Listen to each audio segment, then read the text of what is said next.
Hello ladies and gentlemen, and welcome back to my channel for another Hot Toys Thor Love and Thunder 1/6 scale figure unboxing and review. Today we're taking a look at Gorr the God Butcher. Now I got mine at a discount from Pop Collectibles. As always, do your own research, make sure you are comfortable before buying. I have popped a link to their site in the description below along with the discount code Justin's Collection for 5% off your order if you do decide to buy from them. While you're down there, why not hit that subscribe, bell notification icon, and join button, so you're notified as soon as a brand new Hot Toys MCU figure review goes live on the channel. As for the box art, visually speaking, it is consistent with the art style we've already had established for the line with Valkyrie. We do have a Thor Love and Thunder logo, an image of Gorr off to one side, and unfortunately, no, that is not the actual figure. The dead giveaway is that there aren't any exposed wrist pegs or elbow joints. All of the artwork on the right side of the box, including the lightning, is done in high gloss, whereas everything in black and white is done in more of a satin finish. Same thing for everything on the side of the box, except for the tip of the Necro sword spilling over the edge from the front cover. We do have his name in the middle, and I think this is supposed to be a bolt of lightning. And then around the back, I actually really like this piece of artwork, the Necro sword that looks like it's been stabbed directly through the holes for the letters that make up his name. On the other side, we've simply got warnings, legal information, and Hot Toys store locations. I reckon they're onto something with these smoked clear acrylic slipcovers. It adds a bit of suspense to the unboxing experience. You get a sneak preview of what's underneath, but some additional artwork at the same time with the Necro sword. If they do want to continue to use clear acrylic for the slipcovers going forward, I wouldn't be mad at that at all. I reckon it looks and feels quite premium. As for Gorr himself, first in-hand impressions, so far so good, except for one very visible thing.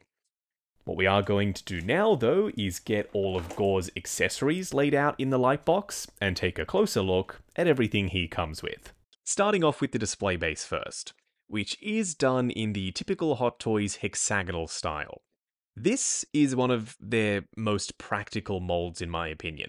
It's quite low profile, so it doesn't add a ton of height to him, and because all of the edges are flat, you can have other display bases pressed up right alongside it, which will save you a ton of real estate in the display. Up on top, we've got a two-tone effect for the artwork, where the black sections are done in more of a matte, grippy finish, and the white parts plus the Love and Thunder logo, that's all high gloss. For the nameplate, they have used a different font than usual. Unfortunately, this is becoming more and more common. The nameplate, or just the text, is printed at a slight angle, and that drives my OCD crazy. I wish they would get this right because it's a super simple thing. Up top, we do have an adjustable crotch grabber. Speaking of super simple things, he does come with a necklace that he can't really wear properly. You'll see what I mean when we put this on him a little bit later. The string is green, and so too is the translucent gem around the front. They've even gone so far as to tie the string behind the gem so there's not an unsightly knot floating around elsewhere on the necklace. I'm actually pretty happy to see Stormbreaker here, but not for Gorr.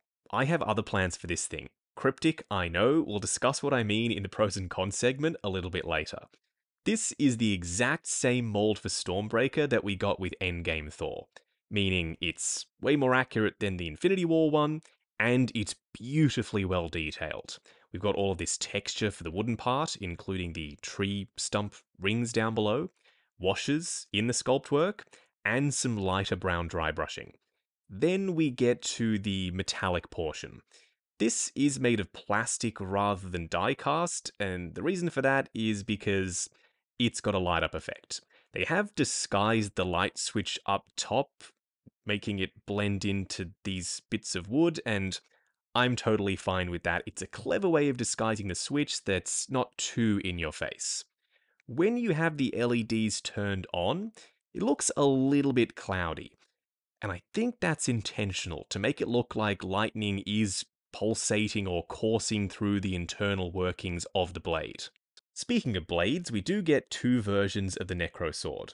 The broken one, with some sculpt work up on top to make it look like it is a fresh break.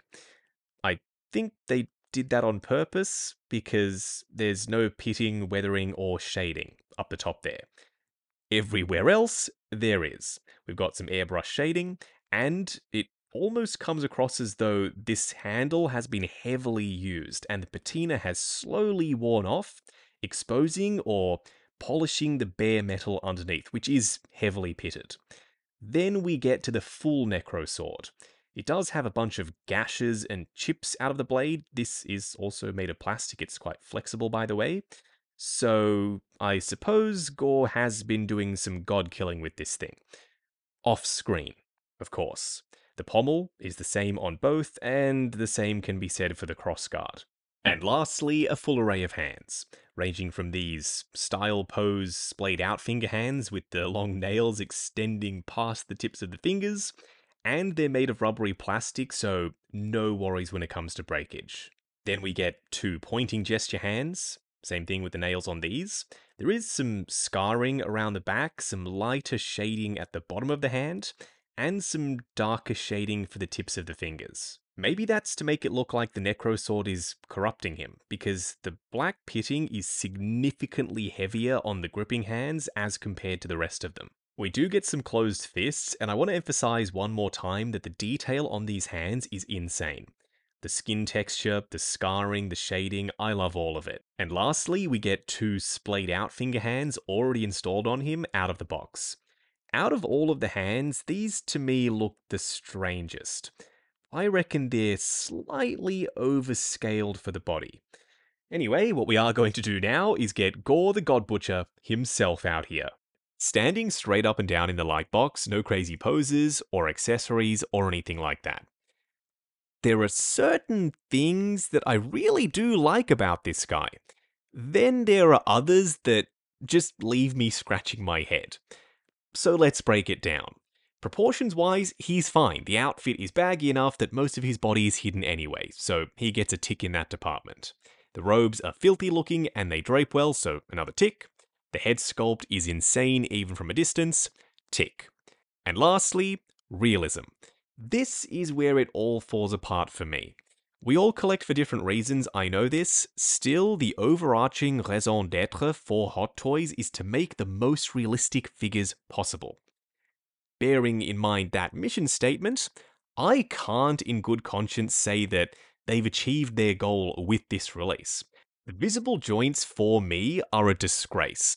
Some of y'all might not care about it, and that's awesome. I'm happy for you, truly I am. I just cannot believe they signed off on this guy with the arms looking the way they do. They had so many options on the table, and they went with the easiest and laziest one. Up close and personal, kicking things off with Gorr's head sculpt. This is a great sculpt, both in terms of detail and likeness. Somehow, even though dude has super spiky teeth, some black shit dripping out of his mouth, no eyebrows, no hair, a greyish skin tone, and some very intense scarring, I can still see the likeness to Christian Bale. They've sculpted in his little mole too, which is a nice touch. There's darker shading around his scarred up, wrinkled eye cavities. There's some vein work. And he's got some almost nasty looking corruption, I guess we could call it, that's probably coming from the Necro Sword. Normally, I'm not a fan of a split neck design because I want it to be as seamless as possible all the way down. With this guy, because the robes ride so high, it's not a massive deal. I don't even think you're going to be able to see that seam from front on. But by far my favourite detail with this sculpt has to be the teeth. They're subtly translucent and wet and glossy looking, so even from a distance, they look super realistic. You can have him wearing the necklace if you're a bit of a risk taker. I say that because the string just isn't long enough. It sits really tight around his neck, so much so that you can't push it down below his Adam's apple. And when you bring the head sculpt down, the chin will push on the jewel for the necklace and it'll leave this nasty looking indentation around the front.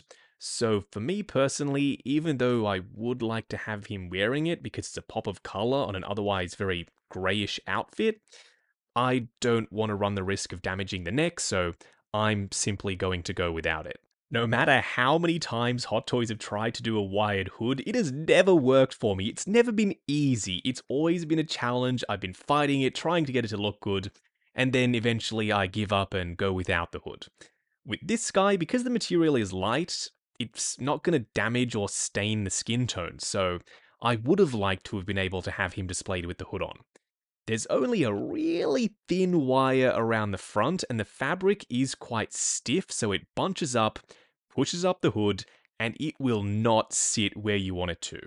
Maybe if you wet it and shape it, then wait for it to dry, then you can get it to listen to you. I've had no luck with that. And the same thing with these robe sash pieces around the front. They ride up, they're not wired, it's only this teeny tiny one around the rim of the hood, like I already said. We're almost done with the head sculpt, I promise. There's just one more thing that we have to discuss. Not only is it beautifully detailed all the way around, but it's got moving eyes, and for those of you who know me, you'll know I adore moving eyes on head sculpts that are super expressive like this, because we can move them around, and we can make full use of this crazy expression. We will touch on this once more in the pros and cons segment a little bit later. Simply by moving his eyes around, now dude looks just creepy on an entirely different level. I think that this is probably the eye position I'm going to go with in my display. Or I might rock this eye position. The darkness around the eyes and then the exaggerated brow, how it casts the shadow over the eyeballs themselves, helps sell that creepiness. This head sculpt is infinitely customizable. You can even move the eyes off in different directions if you want to get real freaky with it. Around the back, his cape, if that's what we want to call it, is made of a single ply fabric, so it's a little bit see-through, and there's some weathering down the bottom, up the top, on the hood, and on the sash. The pleats are pre-ironed in, but so too are the wrinkles, which is at odds with the look of the rest of the outfit because it's entirely smooth and wrinkle-free.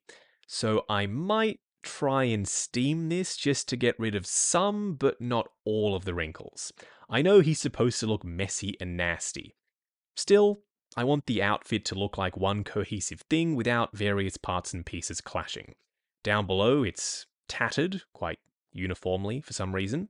There aren't any wires in it, and the pieces that are fraying are genuinely fraying. So do be careful not to tug on the loose string because it will unravel. You could always remove all this stuff if you wanted to, it's just held in place with Velcro on his shoulders. I'm gonna leave it on because the shirt underneath is quite boring. All of this wrinkling and the weathering adds a ton of visual interest on the front of Gorr. This isn't wired, it doesn't need to be. It sits down, it drapes perfectly. The shirt is full fabric, and so too is the belt, which is also held in place with Velcro. Okay, let's do it. Let's discuss the visible joints around the front for the arms. We've seen other companies do so much better than this. And I'm not just talking about silicon. You don't always have to go silicon to make it seamless. We've seen Sideshow give us swap out seamless arms with their Wolverine figure, so you have jointed, seamless straight up and down made of solid sculpted plastic so you can't bend them, and seamless with the arms bent like this, so 3 sets of arms in total. If Sideshow can do it, Hot Toys absolutely can. So silicon, yes, is an option, but so too is pre-sculpted arm positions without any joints at all. We also have a visible wrist peg, which is quite unsightly, and the skin tone match between the wrist peg and this slit at the elbow isn't spot on with the rest of the arm, so they stick out like a sore thumb. The rest of the outfit is quite straightforward. The skirt is made of single ply fabric, it's nice and thin. There's tatters down below, the pleats, weathering, and this textured weave to it. There's just enough excess fabric that for range of motion, I don't think it's going to get in your way. The pants are stretchy and long enough so that the cuff will sit over the top of the foot and hide that hideous screw and ankle joint. or you could move it up and expose the skin texture and skin tone that does match the foot, I suppose. I'm not a fan of visible joints, so I'm going to slide the cuffs all the way down. The feet are extremely detailed. We've got veins, some wrinkling, even some lumpy and bumpiness to the skin to make it look like the foot is being squished as he's standing on the ground. They've added some dirt under the toenails, and they've even fully detailed the underside with the wrinkling for the skin.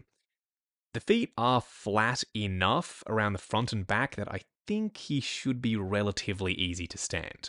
My only complaint is that they printed the legal stuff under here.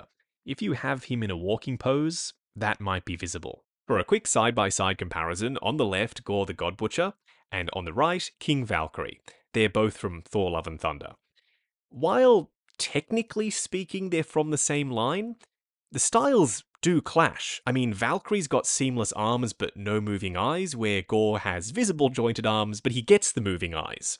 It's completely arbitrary how Hot Toys decides which figures get which features. If Gorr had have had seamless arms, he would have looked so much more realistic.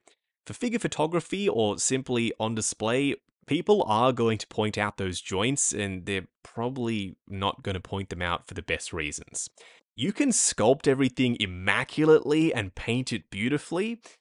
If at the end of the day your figure has visible jointed arms and the joints are super ugly, that's immediately going to be an illusion breaker. Nevertheless, Gorr is significantly taller than Valkyrie. You know who he isn't taller than? Thor. Thor is quite clearly the taller of the two. I do have to thank Gorr for his donor Stormbreaker, because now my Infinity War Thor has an accurate, proper scaled Stormbreaker. I've waited ages for this. Thor gets the Stormbreaker, Gorr gets the Necro Sword. Going over articulation, starting off with Gorr's head sculpt. It is on a fixed neck, and up underneath the head is a double ball peg. Combined, looking forward to there, looking up to there, heaps of range actually, swivel, and pivot side to side. His arms are on hinges at the shoulders, going up to there, forward and back on soft ratchets. There's a butterfly joint that also hinges up and down. Swivel at the exposed single bend elbow joint, which also gets you to pretty much 90. Then for the wrist peg, it's a ratcheted hinge and swivel. The torso will crunch forward completely unhindered to there, going back to there, swivel, and pivot side to side. His legs will go forward to there, going out to there, swivel at the upper thigh. Double bend at the knee on soft ratchets, getting you past 90. And then for the ankle joint, they've gone with a hinge and swivel, with a screw directly through it for maximum durability. Yes, it looks unsightly, but you can tighten it just in case it gets loose over time. So it will go forward and back and swivel, and because it's plugged into the foot at an angle, you do get a bit of ankle tilt. Moving on to the 3 cool and 3 annoying things. The first annoying thing, I'm sure to nobody's surprise, is the exposed joints. I get it. Trying to make these limbs out of silicone with the scarring and then the shading over the top is doable, but it's very costly and it's quite challenging. So going with exposed joints, I understand the choice. Still, I think they could have done so much better than this. This style of joint is very outdated. The second annoying thing, and some people might actually say this adds to his look, I don't think it does. Most of the fabric on him isn't wired. We have wires in the hood, that's it. So for this part, the sash, the cape, this piece around the front, the robes down below, all unwired. And normally I'd be okay with that, it's just that this fabric is quite stiff, so that means everything rides up and bunches in a way that just doesn't work for me. The third annoying thing, this is like the most basic elementary thing there is. The nameplate is printed at an angle. It's wonky, and I cannot forgive that. That just tells me that Hot Toys literally don't give a shit. The first cool thing is, remember when we got Infinity War Thor, how he came with that teeny tiny concept art Stormbreaker that was inaccurate and out of scale? I think this is Hot Toys making up for it, because they know full well 9 times out of 10 we're going to have Gorr displayed with the Necro Sword over and above Stormbreaker. that just means you now have a spare Stormbreaker. So in my display, I'm going to be giving this weapon to my Infinity War Thor. And the icing on the cake is it lights up. The second cool thing is Gorr is one of the only 2 figures in the line to receive moving eyes. And out of everyone announced, I think that for Gorr it makes the most sense because this head sculpt is super expressive, and being able to move the eyes around and use this crazy expression to our advantage, that just means he's going to be a lot more versatile and you can mix it up every now and then in the collection. The third cool thing, aesthetics of the joints aside, because they have gone with visible joints and a full fabric outfit, we can leave him in a pose forever. I can't say that about many modern day figures, honestly. With this guy, there's no worries about creasing, damage, wear and tear at all. And if you have his arms bent at the elbows, from certain angles you can't even necessarily see those exposed joints. Wrapping up on the Hot Toys Thor Love and Thunder, Gorr the off-screen God Butcher. This figure, just like the movie he's based off, is a disappointment. For me. Look, he still has his positives, there's no denying that. The head sculpt has to be one of the best I've ever seen from them, with the crazy expression and moving eyes. Chef's kiss. Full fabric outfit, nice bonus because now we can leave him in a dynamic pose. The accessories, no complaints there, except for the stupid necklace that doesn't fit him properly. Now that I think about it, what the hell's up with that? I looked at some reference of him wearing it, and it's literally just a normal necklace, so I have no idea why the string is as short as it is. Anyway, the deal breaker for me has to be the visible, ugly joints. Visible joints can be more seamless than this. The joint style Hot Toys used is one of the most ancient ones in the industry. Times have changed, Hot Toys. Innovate. Try new things because everyone else sure as shit is. So at the end of this, does this guy have enough going for him to warrant adding him to the collection? For me, just. The head sculpt saves it by the slimmest of margins. If there was even a 1% drop in quality with that sculpt, I'd have sold this guy immediately following this review, which is something I barely ever do. Luckily for him, he lives on to God Butcher another day, alongside Thor and the rest of the figures in the Love and Thunder line. Now, I got mine at a discount from Pop Collectibles. As always, do your own research, make sure you are comfortable before buying. I have popped the link to their site in the description below, along with the discount code Justin's Collection, for 5% off your order if you do decide to buy from them.